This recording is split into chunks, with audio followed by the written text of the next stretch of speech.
Let's try that. How about now?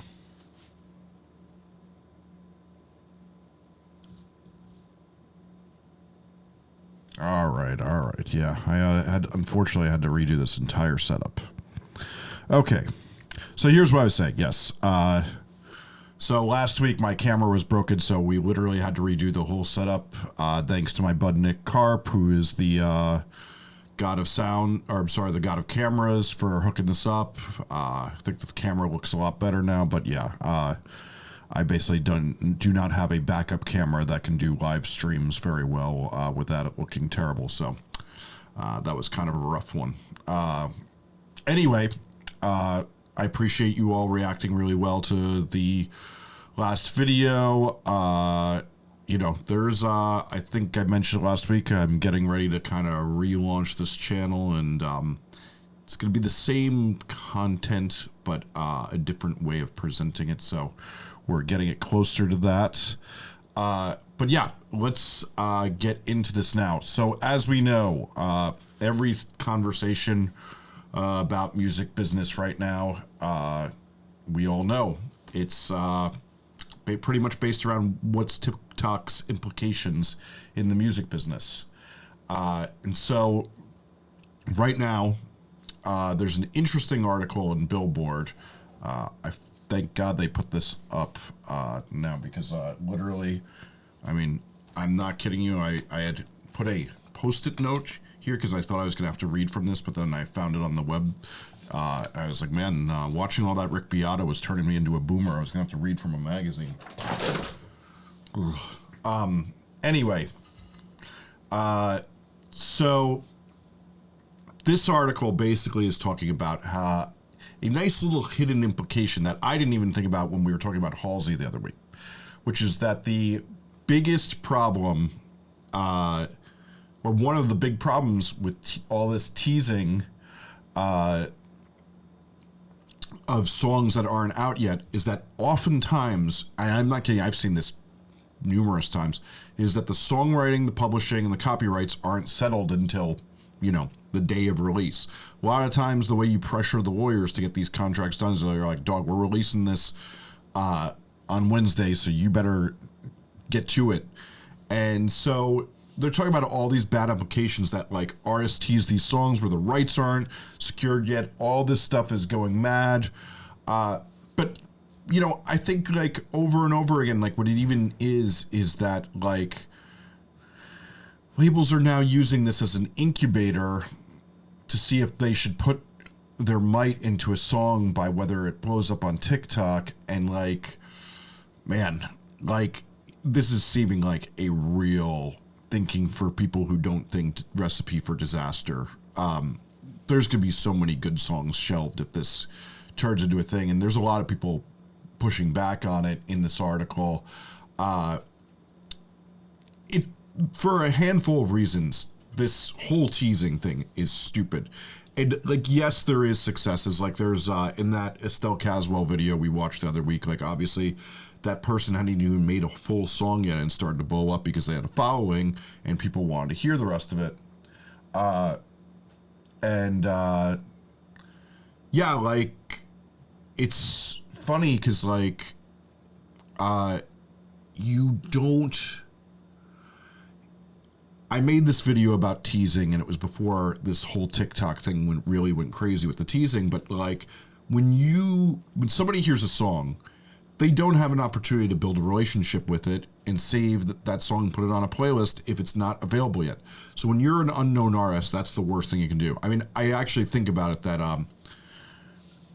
now I can't remember the song name, but Bia Badu B, who I really like, she was teasing her latest song a lot, and I was like, yo, I can't listen to this. And, you know, I follow her long enough, but then I got the marquee tool for the song, and then I was like, oh, yeah, I remember it now. But for a new artist, you know, it's not a thing all the time that, like, anybody's going to be that enthused to keep thinking about it and hear from you again. So, like, teasing when you're unknown, yes, it works sometimes, but people keep focusing on it. It's the exception when that works out well, not the rule. the rule is when artists blow up from these things is the song's already out and people are able to build relationships with it.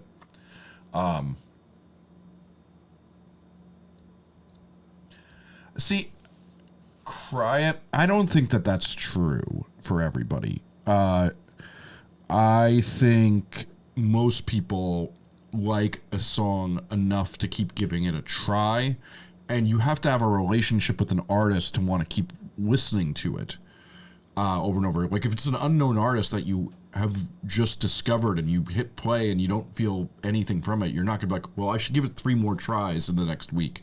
Like no one does that. So I think the rules are totally different. It's one thing when your favorite artist puts out a new record and you're like, mids, and then you put it back on again. Like here's a good example. I mean, I am wearing a Charlie XCX hat right now. When I heard Crash, I kind of felt like it was mids, and then I realized it was just my mood that day, and I listened to it further, and I really liked it, but it was my mood that was it. I acknowledge that record's absolutely amazing, one of, I think, the best records of recent times, but we don't give that credence to artists we don't already enjoy. And yes, everybody, feel free to keep posting the questions in here if you have questions. I'm going to get to them. There's not a lot of articles to discuss today.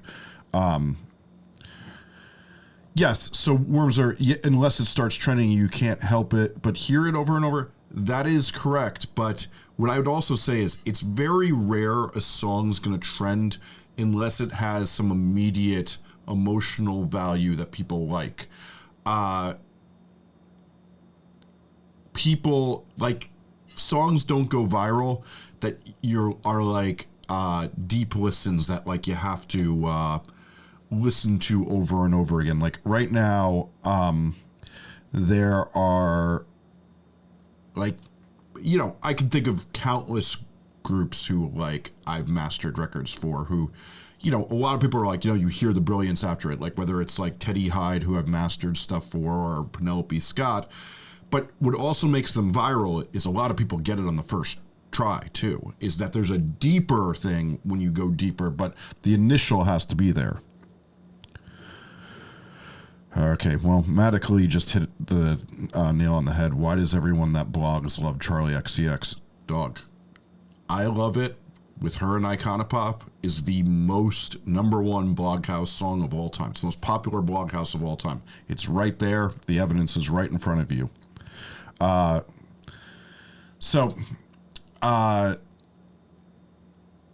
I think that's everybody's comments on that. But yeah, yet again, I just want to say the biggest movement in music is going to be that, oh, you should tease your music. It's going to become a thing that a lot of people who don't think about DIY artists and the rules being different before you have the 10,000 fans and different after. The biggest thinking for people who don't think deeply on things is going to be that you should tease your music. And I'm still saying, if you haven't yet blown up, I think it's the dumbest thing you can do. So the next article is on how Tunecore has overhauled its pricing. Now, this headline is very nice to Tunecore, to put it nicely, this article, if it was titled properly, and, you know, a lot of you know this, I have to write headlines for a living, should say, Tunecore decides that it finally has to keep up with DistroKid actually being fair to musicians, and they've decided their prices should stop fucking musicians in the ass. So, you know, Tunecore, a lot of you are, let's say, not long enough in the tooth, as they kind of nicely say, or as I like to say, advanced in age enough to remember. Tunecore's first CEO and founder left the company right when Tunecore decided to do very predatory pricing moves against musicians. They really raised their rates, and then, of course, you know, a bunch of the other competitors did the same, and we got to these overly inflated rates until DistroKid came in and, you know, started becoming a dominant force. What do you call it? So DistroKid then brought in a much more fair pricing system. But so interestingly, Tunecore is trying to do a thing where they offer all sorts of different rates that kind of compete against all the different outlets they're doing. So, like, for example, 1 RPM famously takes a big cut, but, excuse me, you don't have to pay a fee to get your music on there. So if you think you're not going to make anything off your music, well, you could chance it with them by putting no money up front, and it'll just take money off the top, a good share. I mean, 20%, like when you really think of this, when you're taking 20% off the top, like that's an insurmountable amount of money for what the product is doing. So then they have a Rising Artist plan, which costs $15 per year. That basically, you know, that's rivaling DistroKid's lowest rate. I'd argue that I still think DistroKid gives you better tools, but I'm going to be honest, like Tunecore gives great tools. And for a lot of people, they can't use DistroKid because DistroKid flags a lot of generic music, particularly if a beat has been bought from the internet and overused. DistroKid denies it. They flag a lot of generic sounding songs and make them not able to upload. So Tunecore becomes an alternative for those people. And I would say that while I think Tunecore has been predatory in pricing before, I do think they have the second best tools. And sadly, in this world where we also have to deal with a predatory company called Spotify all the time, sometimes, you know, we're getting in bed with absolute predators because it's good for our music career, and that's the real shame of it. So, yeah, and then, you know, they have these higher up tiers, you know, I think a lot of this stuff is a little, what's the nice word? Superfluous. But, yeah, you can see here the difference between them. You know, there's this store automator to make it go faster, whereas DistroKid just gives that to you for free, all this stuff. Yeah. While I'm glad they're catching up and being less predatory, you know, there's this company. I've got a lot of nice things to say. Okay. I'm going to drink some water and some caffeine, and then we're going to go to the next subject.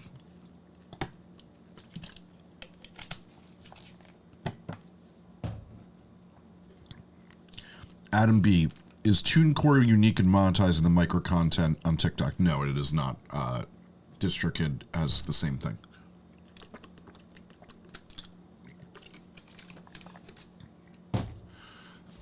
As does that,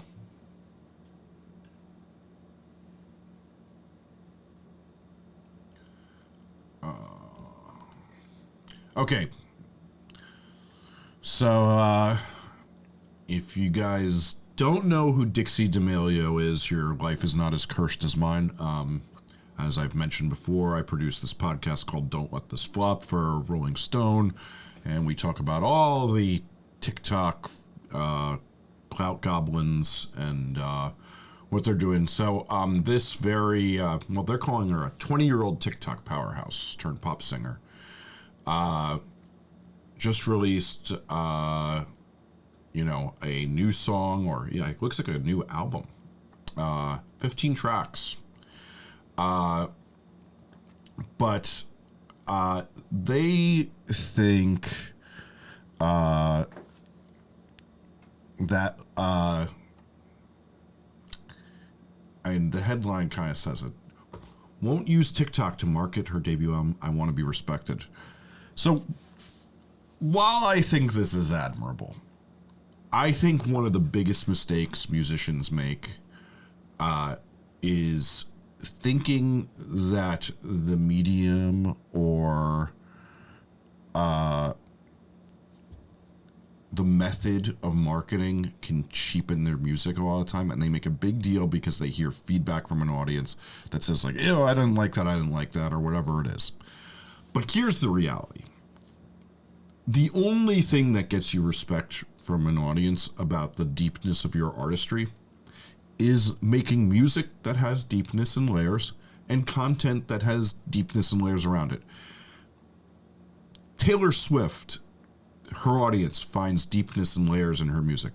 I don't know why. It falls as flat on me as, yeah, actually, I'm not going to make that joke. Diplo got in a lot of trouble for that one. Anyway, my point being here is that you can exploit, you can make the worst Kylie Jenner Pepsi commercials. You can get away with anything you fucking want in this day and age. We're past the sellout era. We're past anything. Getting attention and giving your fans what they want, and clearly her fans want more of her on TikTok and more sides to her, that only reinforces it. You're not cheapened by anything you do if you actually create art that the audience you have finds depth in and create more things around it. The artists love to do this thing, and it's often a career ender, where they say, I'm not going to do this thing that made me famous anymore because I have to show I have depth. And it's like, just show you have fucking depth. You don't need to throw the baby out with the fucking bathwater. And over and over and over again, this becomes the, as I keep always saying, like running the race with 1 foot type of thing. And like, you know, at the end of the day,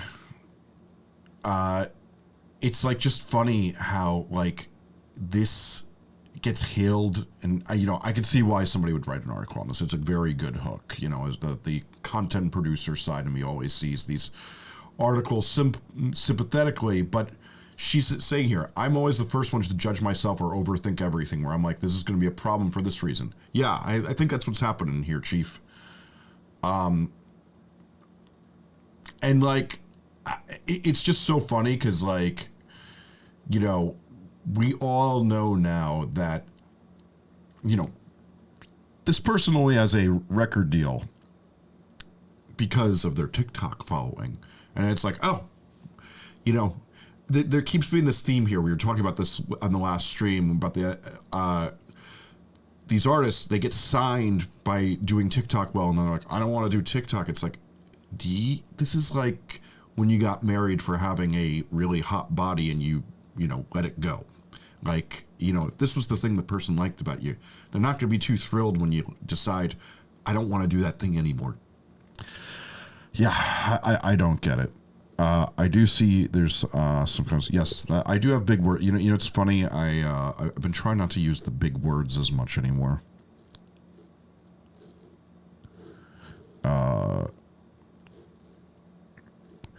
Pete Rock says my music is deep. I choose to not sing party music. Pete, I'm going to be honest with you. Deep is judged subjectively by the audience's level, and unfortunately, there's more people who, when they find depth, they find it in party music. You're selecting your audience by excluding that, which is totally okay. But here's the thing. All that matters is if the audience finds depth in the music, and the world's filled with fucking morons. Not everybody's going to get the musical complexity of the best things. I mean, I'm sure, if anything, none of us are making music with the musical metaphors on the level of, say, Grouper or our greatest prog rock bands, and they don't have very big audiences, and that's fine. What matters is, instead of caring about depth and things like that, is just make the music you want to hear. That's the only way people make good music, so make the music you want to hear, and when people are making the music you don't want to hear, fuck them, ignore them, rebel against them, and show people why it's better. Okay.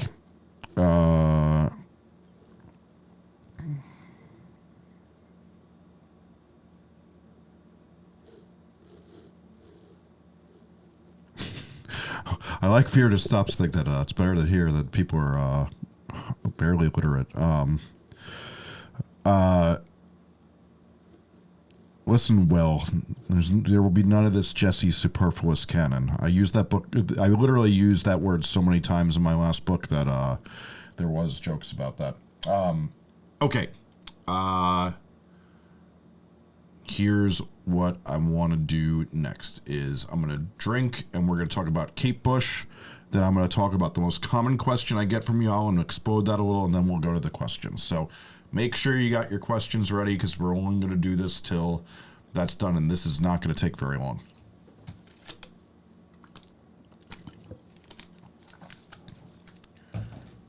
Superfluous Cannon sounds like a pop punk band. Yeah, let's make sure that never happens. Okay, Kate Bush had the biggest record in the UK last week, but she's not number one on the official chart. This is a watershed moment for the music industry struggling to understand the meaning of new. Okay, so this is a perfect, interesting discussion that I think gets messed up all the time. So a lot of the ways the charts get calculated is they exclude songs that get to a certain age, because some records stick around so long that it actually becomes boring to keep measuring that they are doing so well. You know, famously, Pink Floyd's Dark Side of the Moon and Guns N' Roses' Appetite for Destruction stayed on charts for 20 some odd years. I haven't even checked in the last few years to see if Appetite for Destruction is still running that long, but I think it broke Pink Floyd's record at some point, which is absolutely wild, because that was like the first record I really got into, and I wanted to be a cop until I heard that record, which is hilarious considering what my life's like now. But so if you're not familiar with Kate Bush, one of my favorite artists of the past few years, her song Running Up to That Hill is played in Stranger Things. I haven't watched the season. You know, I go outside occasionally, so I haven't been binging TV. But the point being, it was played. This is a classic song to many people, but here's the thing that I think is really interesting. Every year, there's one song that is old that is kind of like this song that's influencing a lot of the zeitgeist. And like every musician who's like influential in indie right now fucking loves Kate Bush. Like, you know, I intentionally wore this hat today because Charlie XCX, Caroline Polachek, Christine and the Queens, along with a ton of other artists, they're the daughters of Kate Bush in musical influence. They are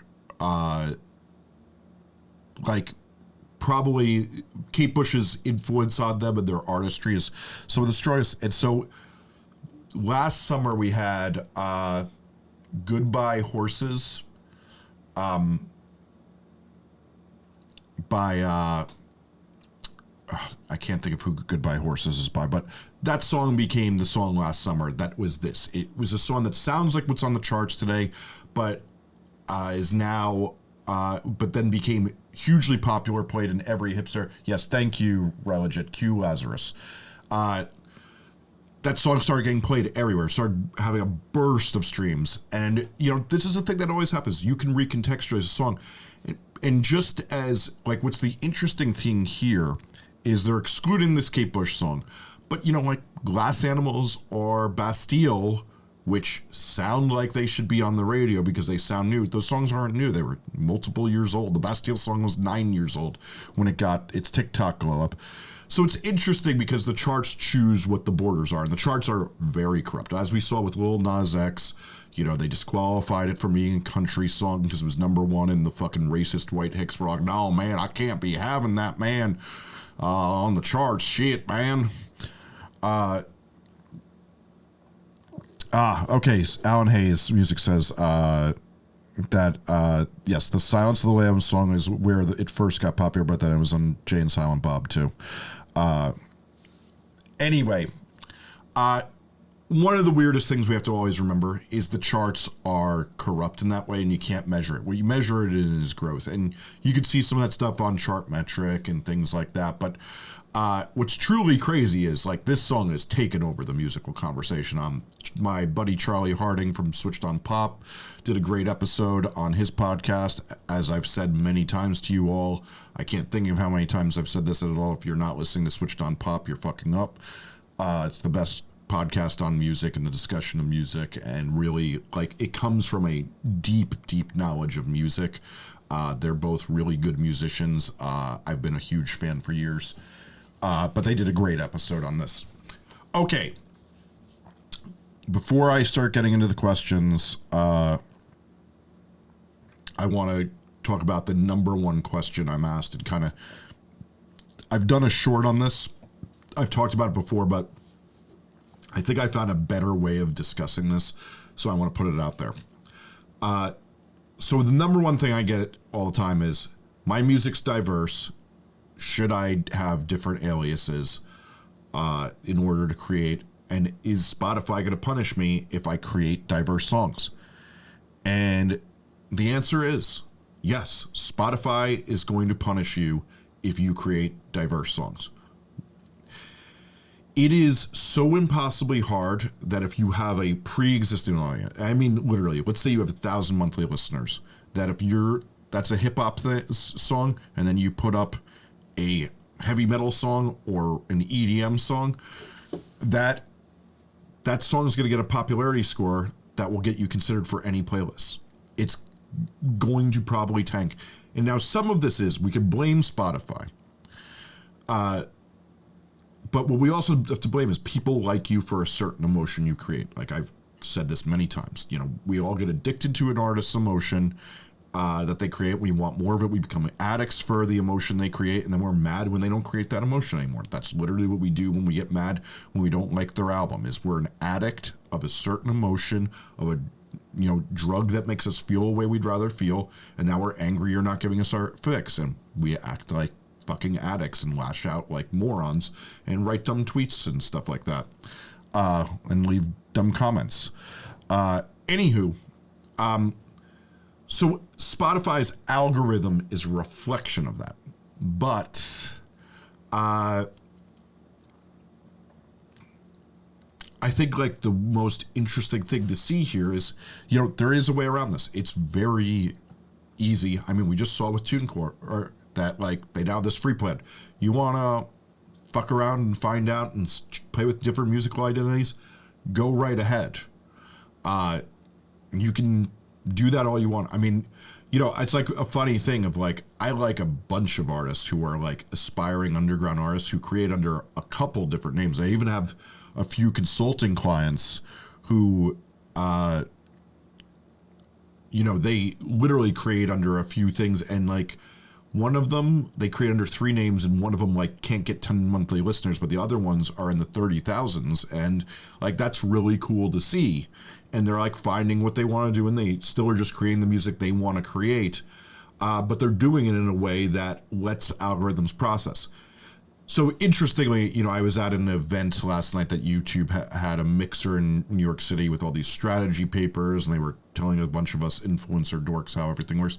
YouTube judges video by video. They do factor in your overall channel, but they give much more of a chance to an individual song, or video, I should say, to prosper despite what you've done in the past. But we have to remember, YouTube is great for search and for people discovering new music because they've heard about it somewhere. Spotify is where people go to be told what to listen to. And like, if we think of it this way, the radio serves as that as the lowest function, but Spotify really, really does hold that purpose more than anything. So like, here's the thing. You can always, if you haven't had any song blow up, you can experiment all you want. But if you have, well, you should create some aliases and mess around. And if you want to rebrand and you like that one rebrand, well, rebrand and do your thing. But it really is the truth that you are so punished by not doing it. The evidence is overwhelming, and most of it comes down to the popularity score. And if you don't know what I mean by the popularity score, you should really watch my video that I did on how you get on Discover Weekly and Release Radar playlists, and how that affects things, and how that affects you getting on bigger playlists, which is the video after that I made. So that's all I'm going to say. I'm going to drink some caffeine and some water, and then we're going to get into answering questions. So blow up the chat.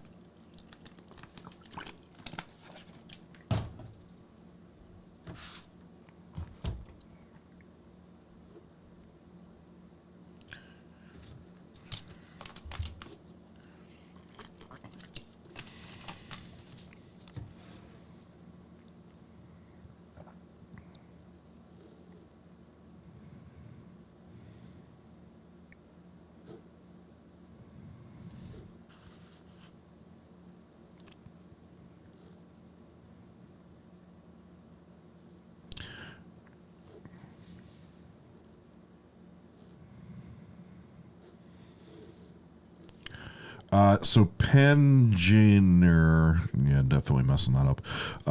So what your advice would be if you actually make above average music and want to start marketing your music? Because your advice is more for stars who make average music or below average music. I vehemently disagree with that.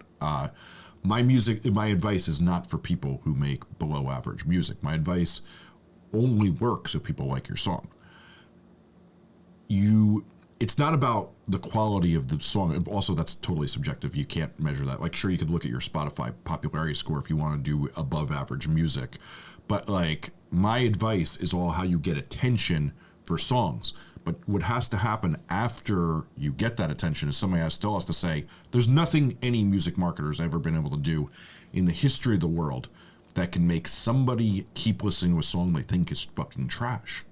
So all my advice is for that, and I think that's a total mischaracterization of what I do. Benjamin Lewis, about to waterfall release an album. How much money should I put into video, art, and ads? So the wrong way of looking at this, I should say this. God, I'm really coming out the gate being like wrong. Percentages is what you look at, Benjamin, but that's also totally genre based. So, and what I mean by that is, the way I would tell somebody to spend $10,000 in heavy metal is totally different than the way I'd say spend $3,000, and then the same thing with pop music. It's all totally different. So, like, obviously my answer is $0 on ads because fucking ads are stupid. But I can't really answer. That's too broad of a question. But in general, for almost every genre, the general thing is 70% on content or features, remixes, and collaborations, but content being your stuff you're going to use on social media and your videos.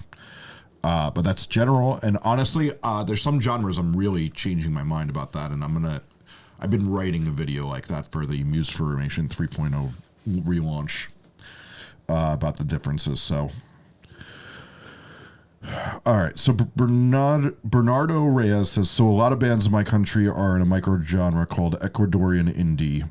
They are interested in reaching other audiences. Any advice for creating a strategy that can achieve this? Yeah, there's an interesting thing. But really what gets you out of a country that is not America, England, Australia, American speaking markets and into other markets is community. You got to reach out and become friends with people who are in those other bands, participate in the Discords, the subreddits, all that stuff. Being friends with people, it's what pulls you out because the algorithm is looking at who fans also listen to. And also, got to remember, a lot of what I tell you guys is why community is so important is that's your first fans. Your first fans is a lot of time like you've made friends with another artist and they share your song and say, yo, this is a banger. I mean, literally, I think of it this way, like Delete Zeke, who made my favorite record of recent months. I found that, I think when Underscores shared that record, like people find music from their other artists they follow, and that's the best way to do it.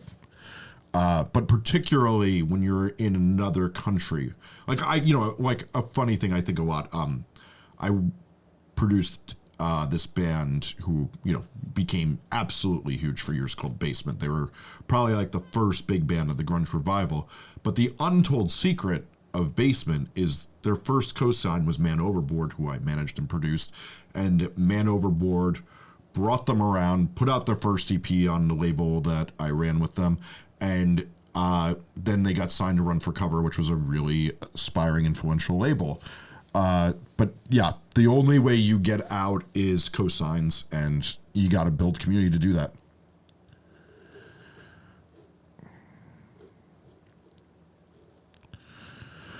Spot Boy says, weekdays important to get on Spotify. Should you always be released on a Friday for the best chance?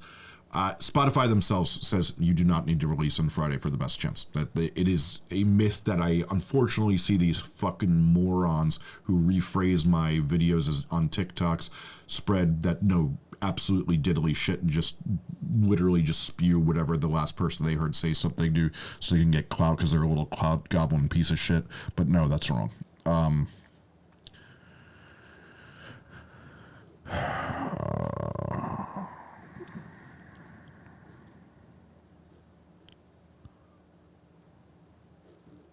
Okay. Spotify artist descriptions: short, showcasing personality; long, traditionally professional. You make sure it's a friendly remind. I actually don't know what this question means. Sorry.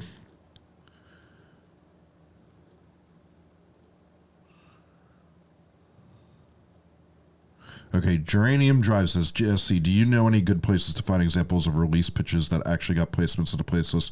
Would you consider giving feedback on our pitches over the live stream? Yeah, that's a great idea. Maybe that is what we'll do for a theme for one of the next weeks. That's a great idea. I'm even gonna write that down so I don't remember it. All right, I don't forget it and don't remember it. Great, I'm a genius. Yes, let's do that.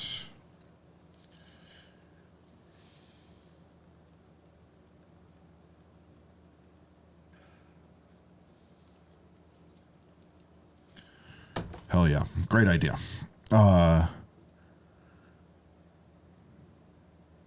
Okay, Dan St. Clair says, any tips for live streaming the process of creating music? I'm thinking about streaming the recording of my first song inspired by Hana. Is doing something like that worth it for a new artist? 100%. What never ceases to shock me is how many people are building an audience off of showing their work. It really does work. You do have to find subreddits, things like that, discuss it, and find your community, and finding your community is important first, but that can work great. I mean, it's crazy, that hyperpop community I'm in, a lot of them do speed runs where they go through their Ableton or Fruity Loops Pro things, and those videos have tens of thousands of views on records that really don't have streams to justify the proportion of how many people are watching these, but people love to watch it even when they're not that big a fan of an artist. And yeah, Hannah does a great job. I actually was a big fan of the way she did that. I think I actually mentioned that in a video.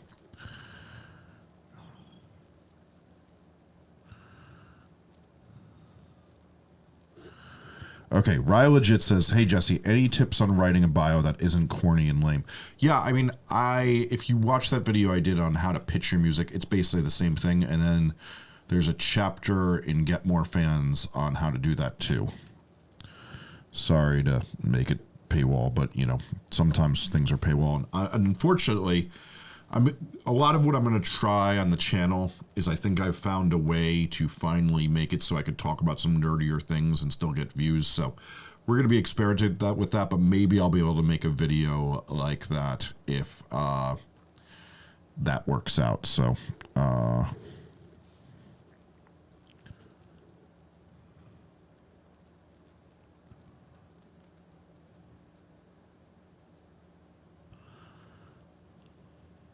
okay, our Adonis Music says, what platform do you suggest for email marketing?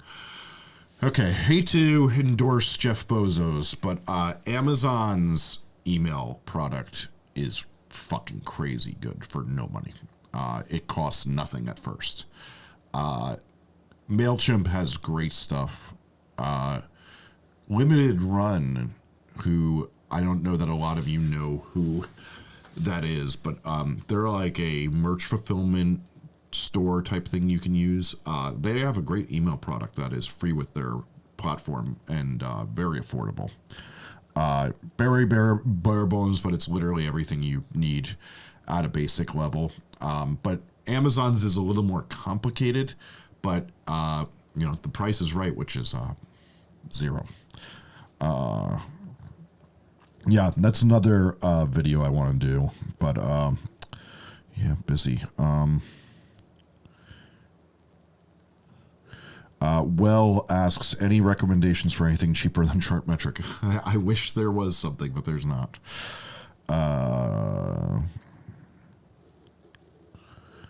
Okay, one thing, people, just because I'm not answering a question, don't paste it in the fucking chat numerous times. I go backwards and read the whole thing. Matthew Jack says, "Hey Jesse, I'm starting from ground zero basically and have under 100 fans. Any tips on how to build momentum from where I'm at and reach new fans?" I got to be honest with you, dude. That's what the channel's about. Watch the playlist on how to get your music noticed. That's what I'm discussing.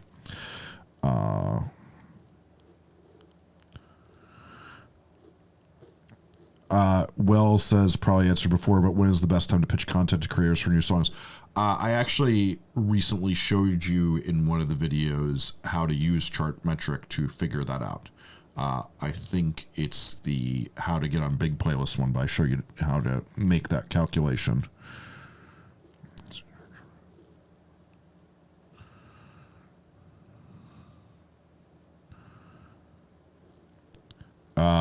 Ryan Gilfillian says, "I'm looking for the best link in bio platform, and what each do you recommend?"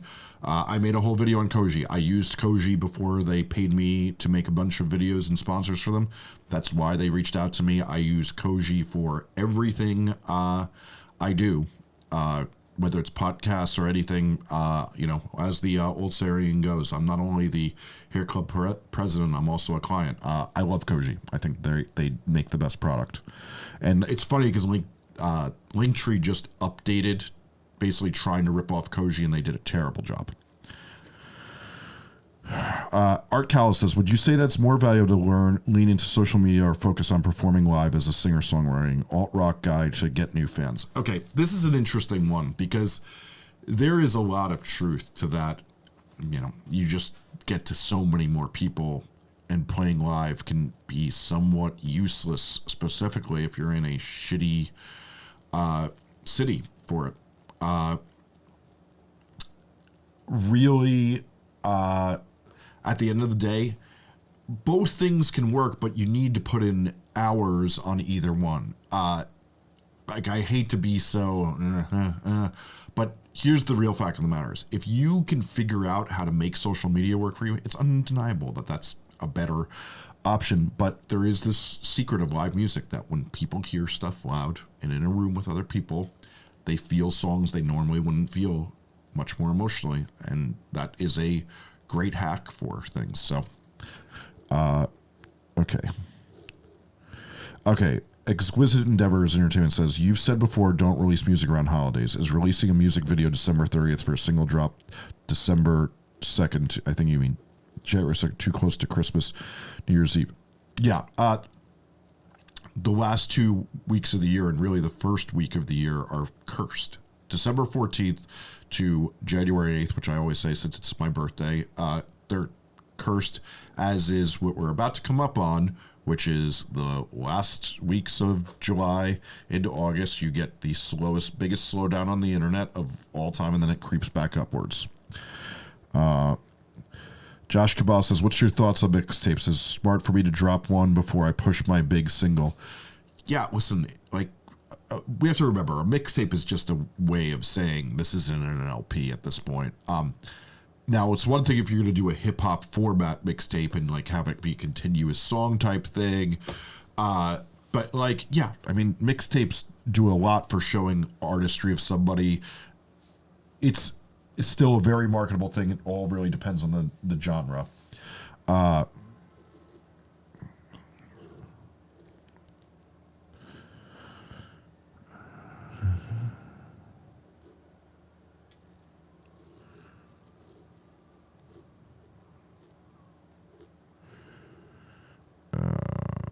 Advice on reaching out as an unknown artist. Playlists, I guess. How did Drake make it, or whoever hasn't heard of Drake before? I mean, Drake made it so many years ago that it's irrelevant. So I'm really not going to get into that. I mean, honestly, Pete Rock's here. Watch the playlist called How to Get Your Music Noticed on my main channel page. That's the answers to all this. Shayla McDaniel, when should I get a booking agent? Started in 2017, solo full band, making 300 plus a show. I play venues, fairs, private events, breweries, indie pop, John Legend, Haim Pink Supergroup. I mean, the answer is, booking agents, there's so few of them that they choose you, but sometimes they choose you because you pitch them and show them that you can be making them money. I was out with 2 booking agents the other night, and one of the conversations we had was that like one of their best clients was a cold email with a really good subject line, and then they saw that they weren't lying, and that it really was true that they were like blowing the fuck up all around the there's a lot of colleges clumped around Connecticut and Massachusetts. They were like, this artist was killing it over there, and they took him on, and it's been a really big thing. So the real answer is when you have an opportunity to talk to a booking agent, try to make a relationship with them and try to show them what worth you could give, and that if they latched onto you, that they can make some easy money, because let's be honest here, their assistants do half the work, and it's all easy money after their side. Anywho, I'm done disparaging my friends. Spotboy says, do you know the Orchard, and is it good? Okay, general consensus on the Orchard. Great distributor. But here's the consensus. Way too fucking crowded. They've taken on way too much, and a lot of people complain that they can't get their releases to get any push from them, because the Orchard has just more different artists releasing than any indie distributor right now. I obviously got a dry throat.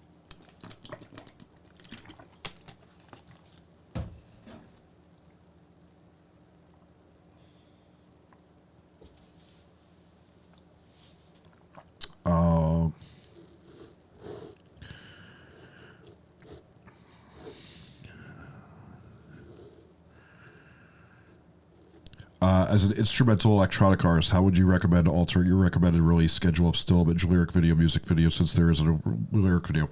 11VX, the answer is a visualizer. Funny enough, next week, maybe even this week, we'll see when I can get this done. One of my next videos is on that, so stay tuned. Kibby Parb says, any tips on pushing a collab versus non-collab track? Yeah, watch my video on marketing collaborations and features. I go into the whole thing there. It's one of my, I think it's literally one of the 5 to 10 best videos I've ever made, yet has almost no views because, well, that's life.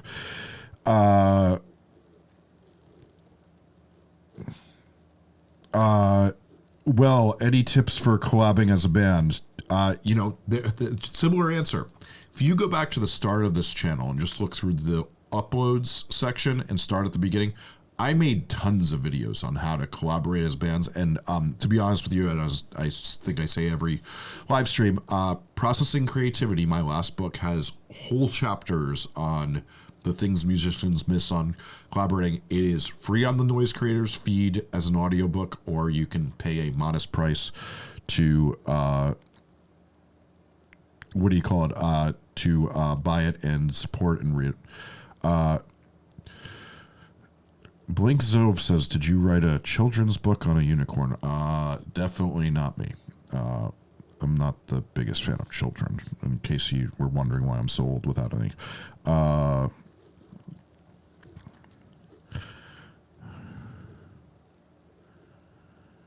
Okay. Chillin'24/7 says, do you recommend using Reels or posts to showcase your music on Instagram? I find a lot of bands have a ton of pics with no music on their I don't understand what this means, unfortunately. P-Rocks, Jesse, should I try to be on a label like Frontier Music or Do Distro? I've been over this too many times. I'm not going to answer that. Jay Johnson, would you say releasing music in July is a bad time then? I have a single coming out June 24th and was hoping not to wait long after it releases. Here's what I would say. Like, honestly, the last week of July and the first week of August, you can nearly take off. I wouldn't like fully take off, but never do anything important then. Take a rest, enjoy the hot weather, get a tan. Definitely going to try that. You don't want to see how bad it gets over here. Jesus Christ. Hope I didn't blind anyone. Okay, we're getting to the end of the questions, and I'm going to be honest with you. We're getting to the end of time, so if you got any last ones, get it in, because I am probably going to jump off a hair earlier than the full hour, because I have to talk on air after this yet again. So,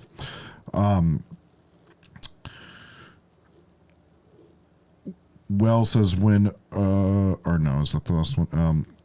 One-Eyed Thief. Hey, Jesse, I'm seeing a lot more mid-sized yet established artists on Spotify about sections that are one sentence. Do you think this is a misstep by them that can afford to do that because they're bigger? Alternatively, would it be a bad choice for new artists to have a one-sentence bio that represents their personality? Thinking Glaive, Kenny Hoopla. Yeah, you know, it's so funny. I've noticed this too. But this is the, yet again, they can get away with it thing. Here's the thing. Sometimes it's cool to be too cool for school. Being too cool for school is just like writing, you know what it is, as your bio. You can get away with that when you got as much hype as Glaive and Kenny Hoopla, two of the most hyped artists. And I've known Glaive since before he had 50,000 streams. I was on him real early. And I was on Kenny pretty early, but not that early. And I noticed Glaive had that, and a lot of people in the scene do. Sometimes it's important to be too cool for school in some things. And it's why some artists don't do all the best recommended things, is they want to be a little too cool for school. But here's the other thing. You do yourself favors when you write something compelling and make it easy for people to understand. I mean, one of the best conversations I ever had when I was still at Atlantic was we were talking about an artist. They were talking about, because this artist had such an easy way of getting people to understand them, that you could just put it in the bio. It did them so many favors. And they always talked about how they had to do so much less explaining. Like, no, so many times people like who aren't familiar with the artist, they say, what's this artist story? No one would ask what this artist story was. And I thought that was very interesting. Okay. Well, says, when approaching a booking agent, how descriptive should you be? 1 to 4 paragraphs? Yeah, I mean, yet again, that video on how to pitch yourself that I made about a couple months ago, that's really, that tells you how to do it. Everything I have to say on there says that. So, Cameron Ramsden, since you talked about the Orchard, consensus on AWOL? AWOL's great. Yeah, I don't... AWOL is doing very good work. United Masters, STEM, those three, those are definitely great jumping up points, as is Believe Music and a couple others. They're great places to land after you get past the entry-level distributions. Blink Zove, should you do both visualizers and lyric videos? Yes. In all honesty, I really do believe, and I will be updating that main release strategy video at some point to say this, that let's be honest here. A lot of what we're doing was we're just giving an excuse to call attention to ourselves. Like, I'm not kidding you. Like, some of my mantra lately is just make excuses to call attention to yourself and make eventful things so people want to actually look at them. And like, honestly, yeah, like, if let's say you gave me, I didn't have to think about money, I'd probably make a lyric video and a visualizer for every fucking song and drop them on the 7th week of the cycle if I wasn't doing the collab video. And in all honesty, I'd probably drop them on an even numbered week of the next song sometimes if I had it. I made a 6-month plan for an artist the other week, and we literally put that in there. So, all right. I'm going to have to jump off here. I'm going to see if there's one last question. I think it's really helpful, and then I got to rest my voice before I talk for another hour.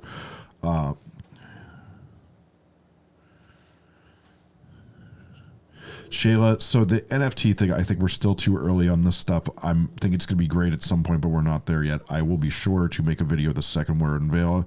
It is... Okay, yeah, and the captain, I'm sorry, that's too long a question for me to get into it.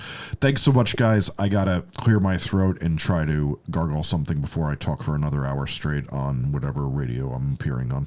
I'll see you guys. Thanks so much. I really appreciate it that you guys really killed these comments today, or questions today. You're the best.